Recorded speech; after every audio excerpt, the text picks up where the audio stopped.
Oke, assalamualaikum warahmatullahi wabarakatuh. Alhamdulillahirobbilalamin. Hari ini seperti biasa saya lagi di garasi taksi di bengkelnya spesialis ekstraksi.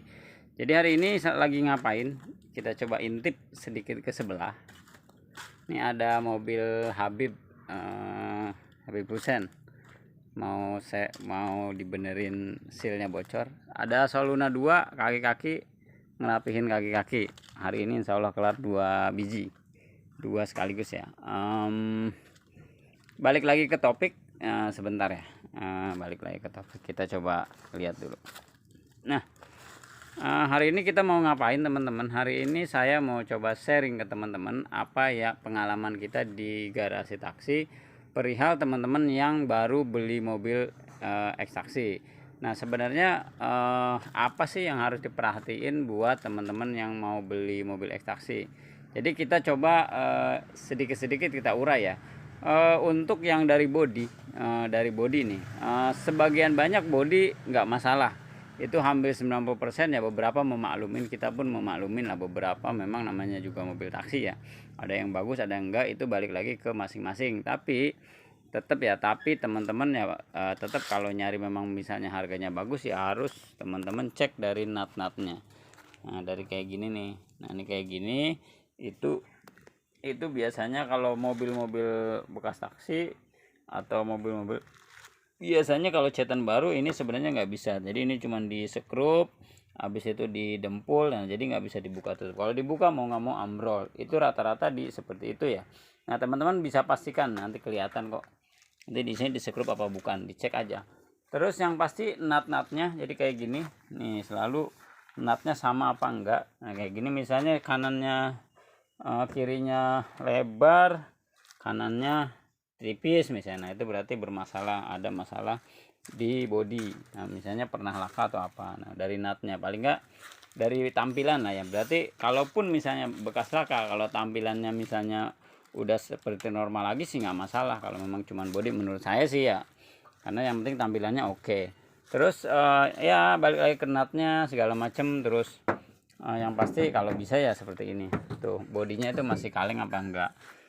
Takutnya apa, takutnya mungkin udah penyok dalam cuma didempul doang kayak gini.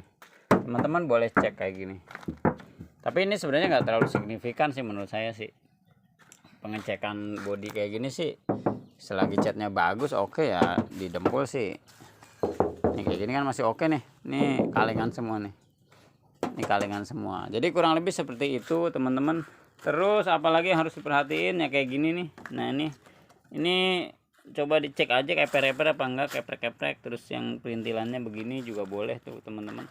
Nah, terus yang enggak kalah penting adalah lampu. Nah, lampu teman-teman cek ini ada pecah apa enggak nih, kayak gini nih misalnya nih. Nah, udah burem. Nah, untuk biaya bersihin ini itu kisaran di 300.000, 250 sampai 300.000 misalnya dapat yang burem. Jadi teman-teman tahu estimasinya. Jadi dari segi body itu kurang lebih. Terus apalagi yang perhatiin, nah teman-teman perhatiin kaca.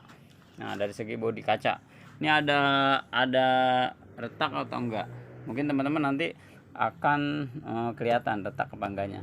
Nanti ada retak apa enggak. Terus pinggiran ini, nah pinggiran teman-teman lihat ada aneh-aneh apa enggak. Nah, kayak gini kan itu. Nah, ini ya usahakan yang bagus lah, yang enggak begini, karena ini nanti bisa jadi mengakibatkan bocor ke dalam. Ini banyak kasus. Terus apalagi kaca-kaca ya teman-teman, periksa kaca lampu segala macam. Terus spion teman-teman perhatiin juga. Mungkin ini kecil tapi apa sih ya, ini kelihatannya sih sepele ya, tapi ternyata bisa aja spionnya ini bermasalah misalnya gitu, misalnya nih. Nah, ini kayak gini kan retak nih. Nah, ini harganya lumayan, spion harganya lumayan. Jadi teman-teman perhatiin di spion juga. Apalagi kaki-kaki, kita lihat kaki-kaki teman-teman. Kaki-kaki lihat kanan kirinya simetris apa enggak. Terus misalnya teman-teman bisa cek misalnya ini kanan kirinya segala macam kan bisa tuh, dari sekilas saja sebenarnya kelihatan kanan kirinya. Terus sebelah sana juga cek kanan kirinya sama apa enggak. Kalau memang bisa agak sama berarti ada kemungkinan masalah di mobilnya. Terus teman-teman bisa cek untuk jalan, untuk terot, long terot kan harus didongkrak segala macam. Teman-teman harus jalanin, atau teman-teman harus ngedongkrak lah. Itu nantilah belakangan. Nanti kita kasih tipsnya supaya teman-teman bisa ngecek untuk kaki-kakinya. Sekarang kita coba cek dalamnya. Yang harus diperhatiin apa? Ini kayak ini nih kan tuh catnya. Nah, teman-teman perhatiin seperti ini catnya. Yang masalah biasanya cat tuh di pinggiran ini. Nah, kualitasnya. Oke, kita lihat dalamnya. Kita tadi lihat eksterior. Kita sekarang lihat interiornya. Interior yang pasti pertama kali kita cek adalah dari sisi apanya? Apa dulu nih? Duh, ada yang punyanya lagi. Hah? Oh, ntar kita kasih tahu nih ada yang mau apa enggak. Nah, mau dijual katanya nih. Kita dari sisi interior, apa yang harus diperhatiin di teman-teman? Yang pasti interior yang ada di dashboard ini lengkap semua. Ini kadang-kadang sepele, ini suka patah nih, cek. Nah, ini patah apa enggak? Ini bagus kan. Terus ini ngampleh apa enggak? Nah, terus yang seperti ini. Nah, tuh ini bagus. Ini bagus semua. Terus apalagi kita cekin ininya. Tuh, masih fungsi apa enggak? Ini masih fungsi. Ini masih oke berarti. Terus ini oke semua, lengkap semua. Secara kelengkapan oke, secara setir juga oke. Jadi jangan terlalu ke bawah karena saya pakai celana pendek. Terus oke, secara dashboard udah oke, lengkap semua, nggak ada masalah. Terus kita lihat ke atas. Nah, ini kita lihat ke atas. Oke, ini juga oke, ini juga oke, lampu juga oke. Nanti kelistrikan kita bahas. Yang penting sekarang perintilannya ya. Terus apalagi rem tangan juga oke. Ininya udah modifan, teman-teman. Ini sih opsional lah, nanti bisa dicek. Terus perhatikan ini juga nih, teman-teman pegang ya. Ini takutnya tempelan doang. Terus kayak gini nih, perhatiin aja kayak gini tuh. Nah, terus ini cek-cekin aja nggak apa-apa. Ini ditarik-tarik. Terus ini juga sama tuh, ini cek. Terus nggak kalah penting safety belt, dicek kayak gini. Ini safety beltnya cuma nempel doang kayak mobil-mobil bak atau bagaimana, teman-teman boleh cek seperti itu. Biasanya yang sering terjadi adalah di sini, di kisi-kisi AC ini. Kisi-kisi AC ini kecil tapi harganya mahal ya. Ini harganya di kisaran 700.000. Jadi mobil-mobil belakang masalahnya biasanya di sini. Teman-teman kalau masalah ada di sini. Terus apalagi ini spion ini udah modifan. Nah, ini juga harganya mahal. Ini modifan ini. Kita lihat belakangnya. Itu spion tengahnya itu murah, itu modifan. Oh, mahal, itu yang punyanya protes. Yang punya protes, biarin lah. Interior oke, kita udah cek semua lengkap. Astagfirullahaladzim. Ini luarnya yang belakang ini juga sama, teman-teman dicekin aja, di katrok-katrok, ditarik-tarik. Kalau memang misalnya nih kayak gini nih, tarik-tarik aja nggak apa-apa, paling rusak. Kalau memang oke berarti ini bukan tempel-tempelan, bukan KW-KW, berarti bener-bener ditempelin. Terus apalagi ini aksesorisnya cekin aja semua. Terus tempat ininya tuh cekin semua, apalagi aksesoris tempelan segala macam dicek-cekin.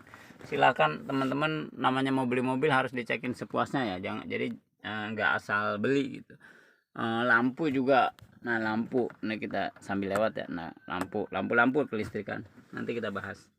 Oke, eksterior interior udah selesai. Yang memang nanti teman-teman mau nambahin monggo silahkan. Kita kira-kira yang harus dicek apa aja. Sekarang harus kita cek lagi adalah kelistrikan. Nah, kelistrikan yang pertama adalah kelistrikan dulu yang gampang. Jadi teman-teman udah cek body, interior segala macam oke, kita cek kelistrikan. Nah, kelistrikan itu yang pertama adalah mana dia? Aduh. Kita lihat kuncinya. Kelistrikan itu kan yang menyangkut lampu-lampu lah, yang menyangkut nyala-nyala. Yang pertama adalah di sini, teman-teman cek di sini yang nyala-nyala. Jadi, nah ini sekaligus teman-teman ngecek sensor-sensor ya. Nah, dia bunyi. Apa itu dia? Nah, ketika teman-teman nyalain, ini kan kontak dinyalain. Nah, coba kita cek apa yang ada di sini indikatornya. Nah, aduh. Nah, di sini kelihatan. Teman-teman cek di sini aja sementara. Kalau di sininya normal, biasanya yang lain normal. Contoh, indikator oli nyala, indikator apa lagi tuh, radiator nyala, overheatnya nyala, rem tangan nyala, terus pintu nyala, safety belt nyala, alternator nyala, terus bensin nyala, semua nyala. Ini dari sini nyala semua, berarti kemungkinan nih mobil normal. Kita tambahin lagi. Nah, kita tambahin lagi lampu hazard nyala. Berarti ini lampu kanan kiri kemungkinan nyala. Kalaupun misalnya mati paling bohlamnya doang. Kalau misalnya sekringnya mati dia akan beda, berubah. Kita coba nyalain. Ini harus mati semua. Nah, jadi beberapa mati ya. Nah, beberapa mati. Nah, beberapa mati. Nah, yang mati berarti normal. Nah, yang ini cool berarti kan masih normal. Nyala lagi. Nah, berarti normal. Terus ini semua normal. Kita lihat RPM-nya juga normal. Oke. RPM teman-teman cek, ini sepele nih kadang-kadang. RPM oke. Berarti oke. Audio teman-teman cek sendirilah. Saya nggak terlalu ini audio ya. Kalau di nyala biasanya otomatis. Oke, ini nyala otomatis. Ini agak getar sedikit. Tapi ini nggak tahu. Oke. Nah, ini dari sisi kelistrikan dalam. Lampu-lampu tadi udah saya sekilas, lampu dalam nyala semua. Terus kita cek lampu depan. Nah beda kan. Nah kalau begini itu kemungkinan sih nyala. Ini kalau dari sini kelihatan ya. Nah itu nanti teman-teman lihatlah, cek di luar. Kalau lampu nyala semua berarti normal. Terus cek juga lampu dimnya tuh nyala. Oke, kemungkinan itu aman semua mobil. Jadi kurang lebih untuk cek kelistrikan seperti itu. Kita coba sekarang ke mesin. Kita coba cek ke mesin. Apa yang teman-teman harus perhatikan untuk pengecekan mesin?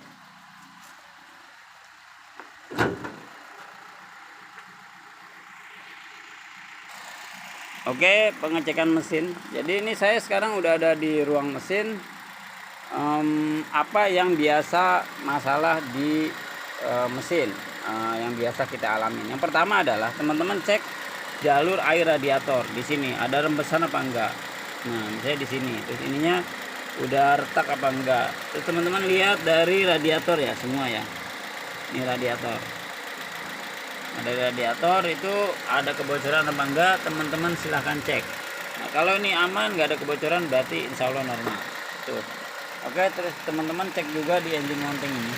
Nah, engine mounting ini sih nggak ngaruh ya, yang penting nggak jebol, nggak ngangkat. Kalau memang masih normal nggak ada masalah ini walaupun kempot.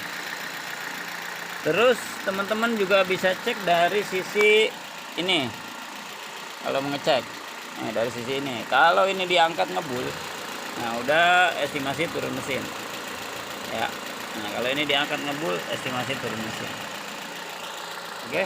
Nah, terus teman-teman cek di sini juga seal ini. Nih, lihat aja ada bocor apa enggak. Teman-teman intip silahkan ke dalam.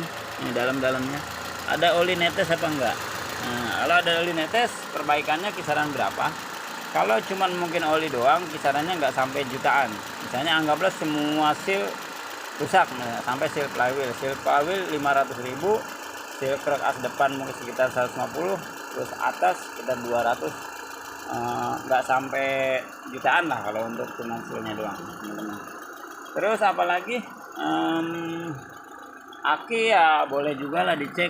Ini ada cek akinya, saya nggak terlalu paham. Biasanya ada di sini warnanya.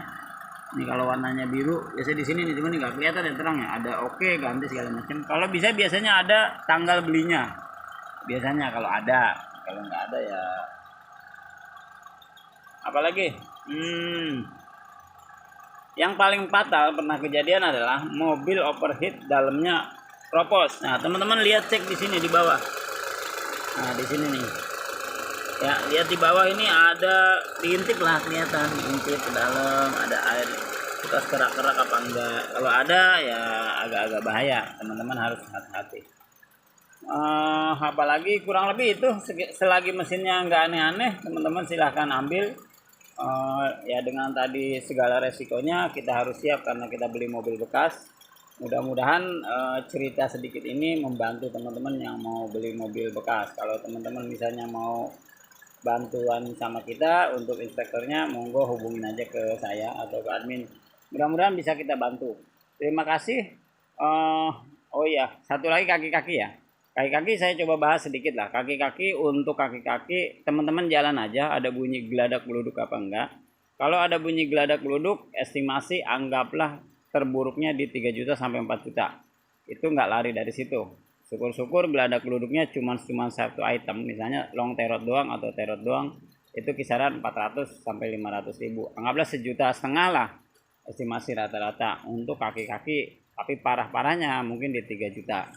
Kurang lebih seperti itu teman-teman. Silahkan lihat pasaran mobilnya di marketplace, terus kira-kira kalau ada perbaikan kira-kira berapa, teman-teman konsultasi. Selalu saya akan bilang yang mau beli sisain dana kisaran 5 juta untuk semua unit, bukan cuma bekas taksi. Supaya apa?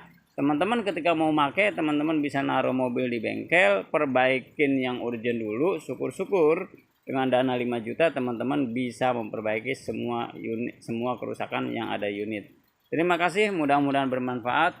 Wassalamualaikum warahmatullahi wabarakatuh.